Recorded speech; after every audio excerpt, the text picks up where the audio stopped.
Today is Zero Discrimination Day. We continue to reflect on discrimination in society.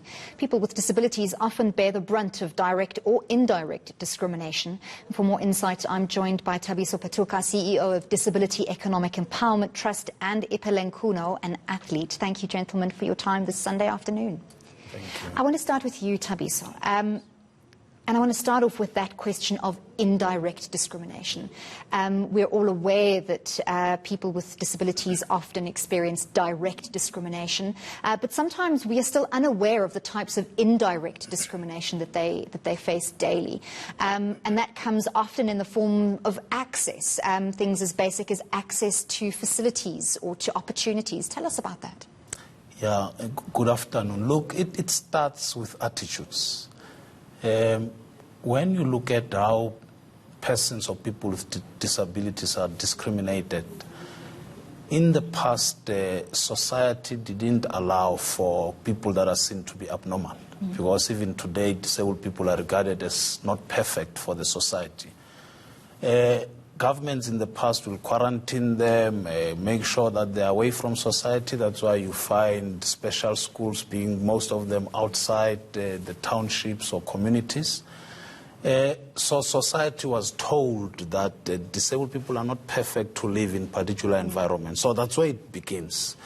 And we're facing serious challenges that as we're in the new dispensation in a democratic state, you still find serious challenges that access becomes the major problem. Access to education becomes a problem. Access to public transport becomes a problem. So that makes disability expensive, and you end up not having disabled people or people with disability being employed because, one, even public spaces are not accessible for them to walk into offices. Whilst government has done much in terms of making sure that people with disabilities are discriminated, we say the same thing, I think, all of us in this country. The issue becomes implementation. How far do we go to create a universally accessible environment?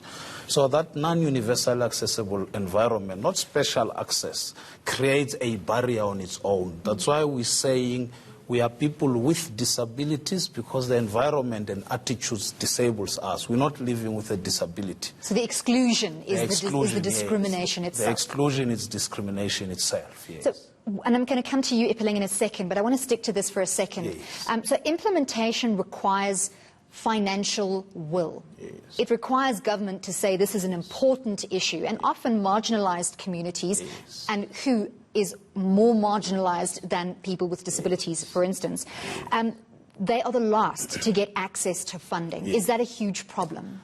Look, the policies are there. When you look at the pieces of legislation that is being enacted, let's take for an example the Employment Equity Act. The Employment Equity Act says you need to employ a certain number of people to make sure that there's equity in the workplace. But the problem is who policies that? Like you're saying, we always come last. You can't force for any change that you must bring to people, begin to ask about money. I mean, where does money come from for all these other things? So disability is expensive because for Ipeleng, for an example, to have come here, the taxis won't load him because he's delaying them. So they would rather go to people that are faster than him. So whilst you talk about integrated public transport system that has to be accessible, it's still not accessible. So money is not an issue in this case. I mean, if you were to employ disabled people, if you were to create universal accessible environment, you will offload disabled people from disability grants. So we're saying give us work, take the disability grants and implement your policy using those grants. But once again, attitude, as you say, becomes the problem. If you have to force people to employ disabled people, there shows that there isn't an integrated attitude within the workplace as it is. And I'm going to come to you on that note, Ipeleng. There has in recent years been a lot of hope in South Africa, and we have a lot of role models and sporting heroes who are disabled athletes.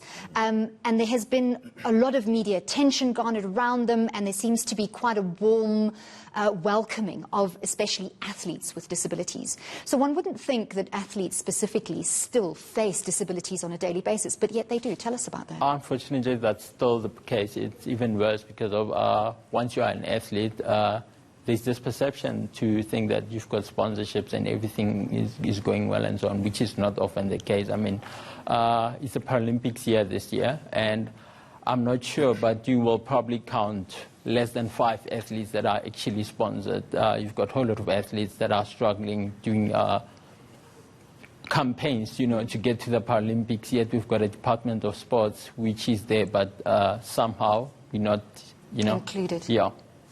And in terms of combining, because normal athletes struggle already to combine their sporting achievements with a working life, and how much more difficult would that be for a disabled athlete who has even less access to the workforce? It's quite difficult. Let me tell you this. I had to quit my job, you know, to run full-time because of there's the use of public transport. I would be stuck for probably 3 hours because of I'm using 3 different types of public transport. Then you have to make it to work, and then chances are some of the athletes use a wheelchair. So can you imagine having to load your sports wheelchair and a normal wheelchair and so on? So it becomes quite difficult. So as a disabled athlete, what do you think we gain from a day like today, Zero Discrimination Day? And do you think it's really, truly impactful?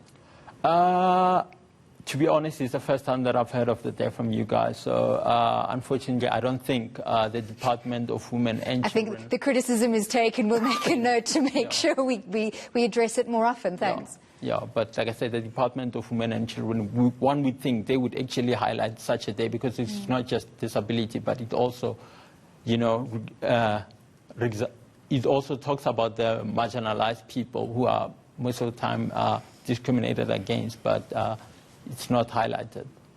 Thabiso, what do you think we need to do to really sort of create that attitude of acceptance? Look, disability politics are more about passion. You find that people that get in touch with disability and do something about it, either they have a child who's disabled or a sister or someone in the family, but people forget that we are all disabled one way or another. We are all disabled one way or another. I mean, where you seated, the chair has to be lifted. So it's your assistive device that makes you sit comfortable so that you can... So I'm vertically challenged. Yes, yes. So at least there is some universal accessibility there. So I'm saying what we need to do, it's not only to talk. The current challenge in this country is that we only talk disability on the 3rd of December, which is the International Day for Persons with Disabilities. So we say they must die all the time and rise on the 3rd and die again. You'll see them again on the 3rd. I mean, you should know that today is also International Wheelchair Day. I think government should really put a concerted effort. We need to isolate disability in terms of policy implementation and have clear timelines. Look, government has put together a policy called the White Paper on the Rights of Persons with Disability, which has matrix, which says you as Department X, we are going to be implementing this, and by this time you should have completed it. I'm telling you, if they have started, some people haven't even seen that policy. Yeah. So it's attitudes that are also created by lack of patriotism. Because if we're true patriots, we would be able to do what we want to do to achieve an inclusive society. It's too easy to use the excuse of being overwhelmed. Yes. So more implementation required in order to address the issue of discrimination against people with disabilities. And we'll continue chatting about that throughout the afternoon.